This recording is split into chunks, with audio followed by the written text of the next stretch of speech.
20:30 პირდაპირ ეთერში ბრუნდება ჩვენ შეკითხვებს იუსტიციის მინისტრი თეა წულუკიანი პასუხობს. ქალბატონ თეა, ჩვენ გადაცემის პირველ ნაწილში წინა ბლოკში ვსაუბრობდით იმ სამართლებრივ საფუძვლებზე, რაც დღეს გამოქვეყნდა სტრასბურგის სასამართლოს მიერ. მაშინ რატომ კეთდება ნაციონალური მოძრაობის მხრიდან განცხადებები, რომ ვანო მერაბიშვილი არის პოლიტიკური პატიმარი ამ გადაწყვეტილების საფუძველზე? რაიმე სამართლებრივი საფუძველი ვანო მერაბიშვილის თანაგუნდელებს აქვთ თუ არა, რომ ასეთი განცხადებები გააკეთონ? თუ არ აქვთ, მაშინ რის საფუძველზე კეთდება ასეთი განცხადებები? ესე ვთქვათ, ამ კითხვაზე ჩემი პასუხი რა თქმა უნდა არის არა, მათ არ აქვთ არანაირი სამართლებრივი საფუძველი, რომ დღევანდელი გადაწყვეტილებით სამართლებრივად იყვნენ ბედნიერნი, მაგრამ მათ აქვთ რა თქმა უნდა პოლიტიკური თავიანთი კალენდარი, ჩვენ ვართ წინასაარჩევნო კამპანიის პერიოდში და ამას იყენებენ და ეს არ არის გასაკვირი. მით უფრო გასაკვირი არ არის, როდესაც ეს მოდის იმ პოლიტიკური პარტიიდან, რომელმაც 2008 წლის აგვისტოში ჩვენ ძალით გვაზეიმა გამარჯვება და გვაჯერებდა, რომ ლამის ნიკოფსიდან დარუბანდამდე გაერთიანეს ქვეყანა და ტერიტორიები არ დაუკარგავთ. ამიტომ მათ ჩვევიათ ეს, რომ სიცრუე გაასაღონ სიმართლედ, იზეიმონ, გაიხარონ, მაგრამ მე ვერ ვხედავ სიხარულის საფუძველს სამართლებრივად თუ იმშელებთ.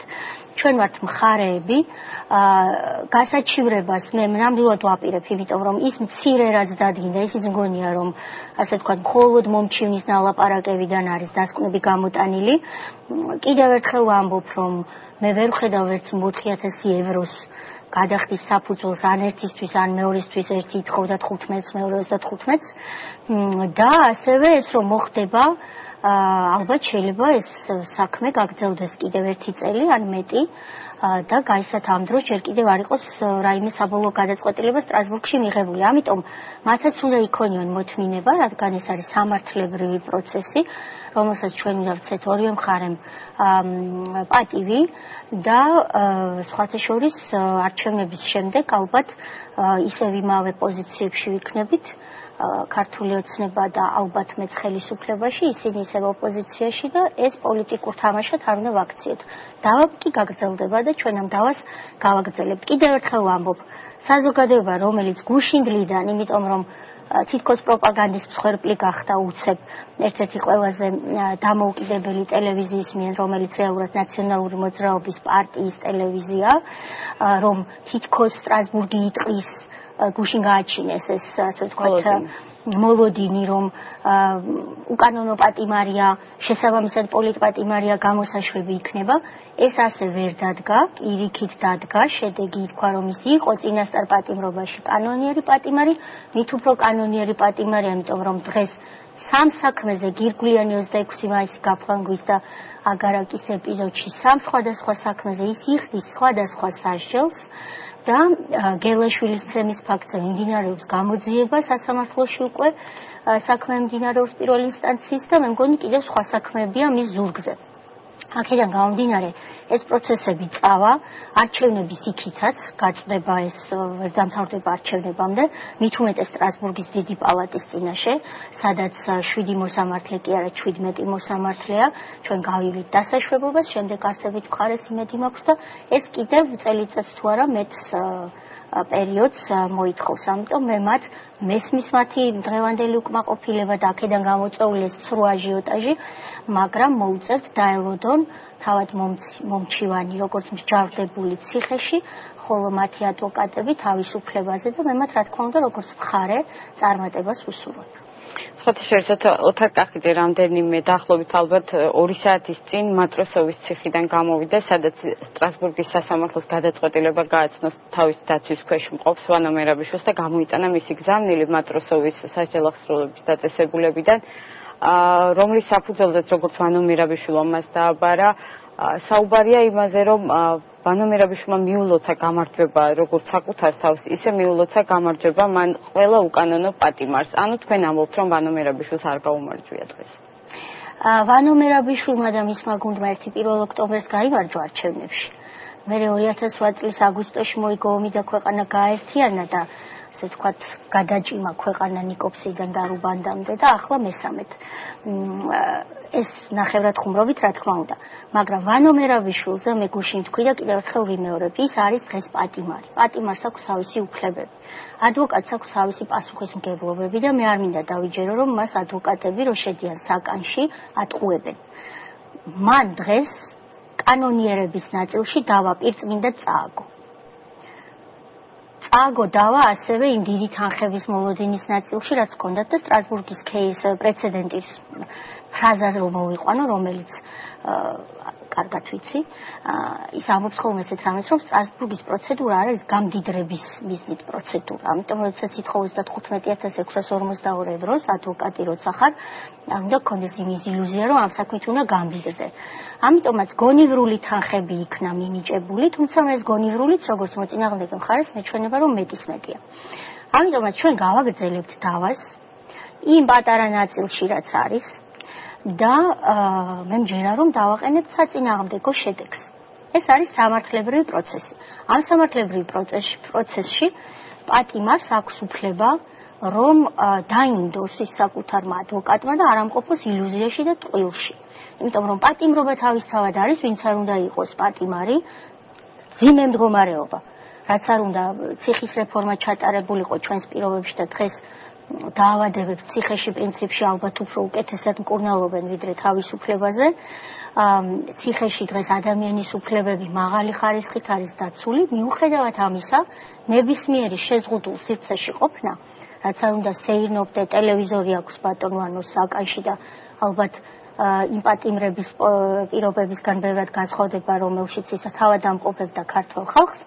მიუხედავად ამისა, პატიმრობა მძიმე მოცემულობა, ამიტომ მე არ ვუსურვებ მას, რომ ადვოკატებმა ტყილში აცხოვრონ.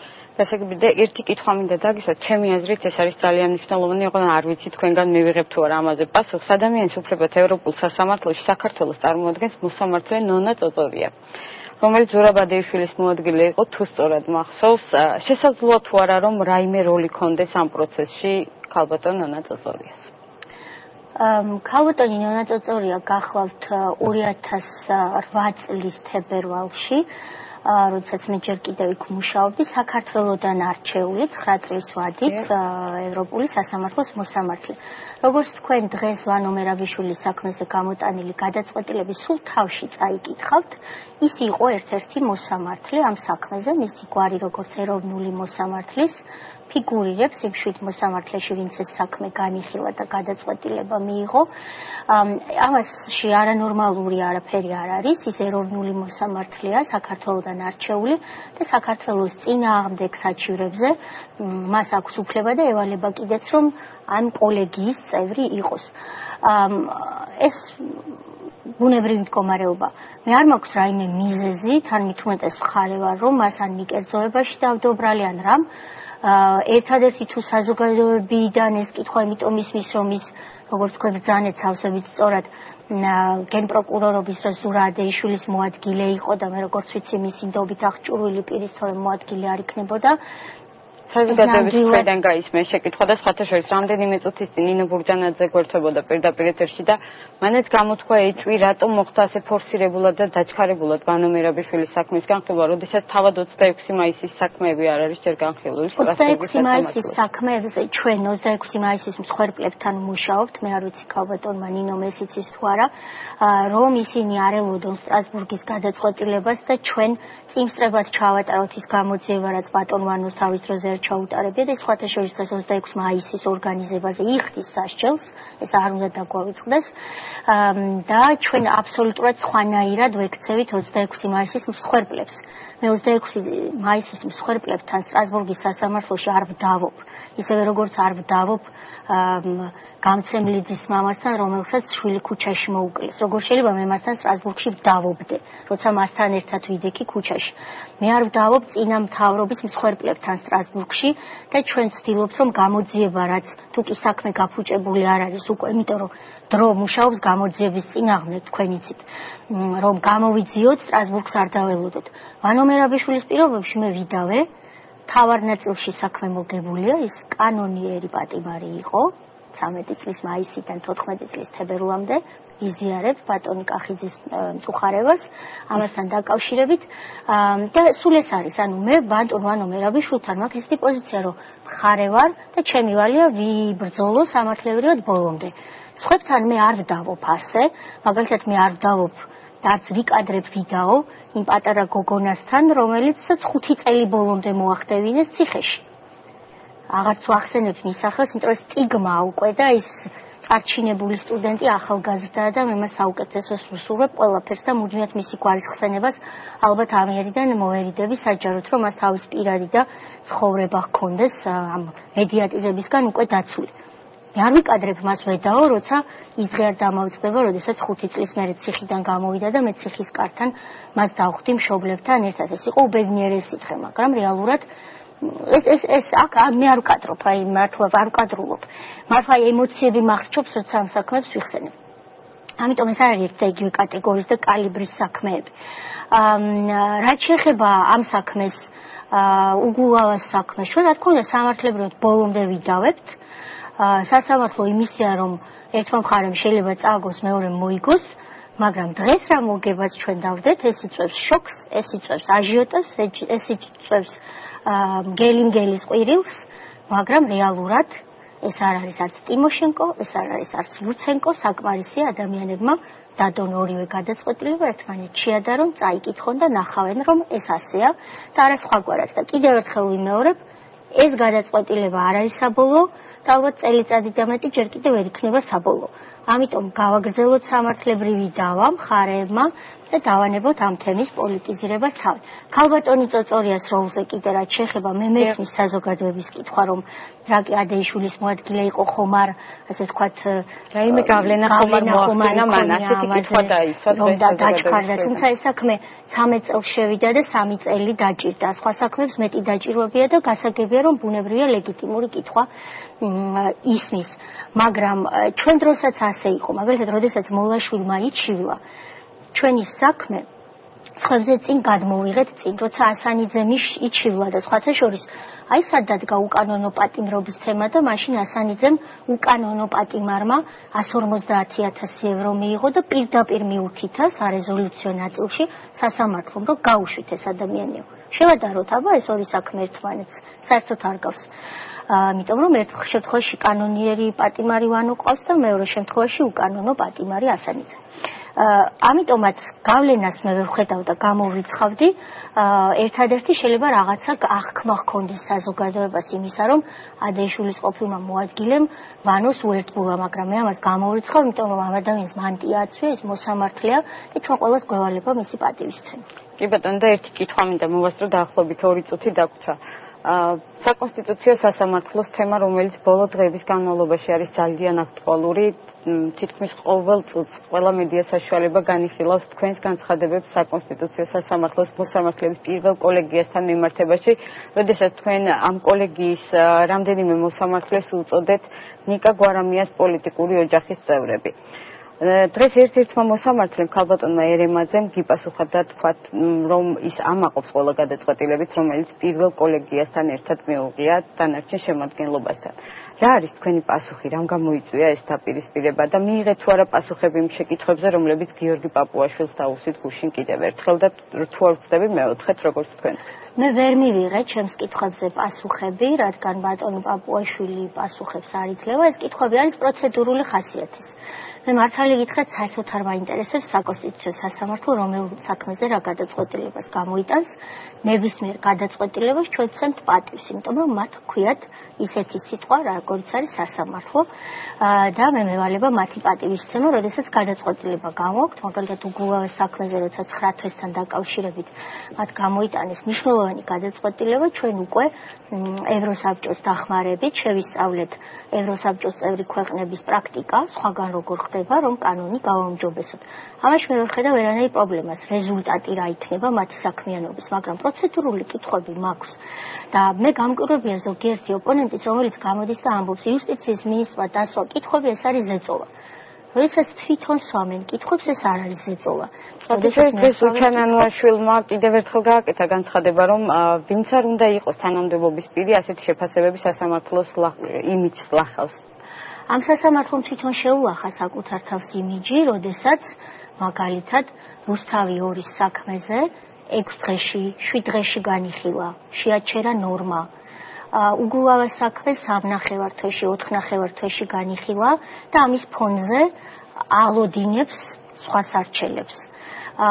როდესაც მაგალითად დაირღვა რიგითობის პრინციპი და რატომღაც სწორედ ქალბატონი ერემაძის, გვარამიას ყოფილი პირველი მოადგილის, ქალბატონი კოპალეიშვილის, ბატონი ვარძელაშვილის, ან პოლიტიკური ფიგურების გარშემდგარ კოლეგიას ეწერება ყოველთვის ეს პოლიტიკურად გახმაურებული საქმეები. ეს ლახავს სწორედ იმიჯს და არა ის, რომ მე ამასთან დაკავშირებით სხვა პროცედურულ კითხვებს, მე პასუხებს კიდევ ველოდები. რაც შეეხება დღევანდელ გამოსვლას, ერთადერთი მენიშნა ქალბატონი ერემაძის პასუხიდან, რომ ჩვენ მიუკერძოებლები ვართო, იმიტომ რომ წინა ხელისუფლების პირობებში მიღებული კანონები ძალიან ბევრი ანტიკონსტიტუციურად ცანითო ამჟამინდელი ხელისუფლების პირობებში. ეს იცით რას ნიშნავს ქალბატონო ერემაძე? ეს ნიშნავს იმას, რომ თქვენ ჩემს პირობებში ხართ თავისუფლები. და ჩემი წინამორბედის პირობებში არ იყავით თავისუფლები და ვერც კი ოცნებებდით იმაზე, სანამ ქართული ოცნება არ მოვიდა ხელისუფლებაში, რომ მათ მიერ მიღებული კანონი გეცნოთ ანტიკონსტიტუციურად. ის 9 თვის შესახებ მუხლი ჩვენ დროს არ არის მიღებული. ეს არის წინა ხელისუფლებით და მემკვიდრეობით მიღებული მუხლი. სხვადასხვა ნორმები, რაც შეჩერდა, არც ერთი არ არის ამ ხელისუფლების პირობებში მიღებული. მაშინ რატომ არავის არ მოვიდა აზრად ანტიკონსტიტუციურობაზე მსჯელობა, იმიტომ რომ ეს ჰქონდათ მოსამართლეებს აკრძალული. ჩემი ამ პასუხით, რაც ქალბატონმა ერემაძემ დაადასტურა, რომ წინა ხელისუფლების პირობებში ვერ ბედავდა, იმიტომ რომ კონტროლდებოდა, ეხლა გაბედა, იმიტომ რომ კონტროლდება იმავე ყოფილი ხელისუფლების მიერ, რომელიც დღეს ოპოზიციაში. ძალიან დიდი მადლობა მითხრათ სტუდიაში მობრძანებისთვის. 2030-ის შეკითხვებს თეატრულუკიანი პასუხობდა. ახლა რეკლამის შემდეგ თამარ ცხომარიას საავტორო რეპორტაჟი.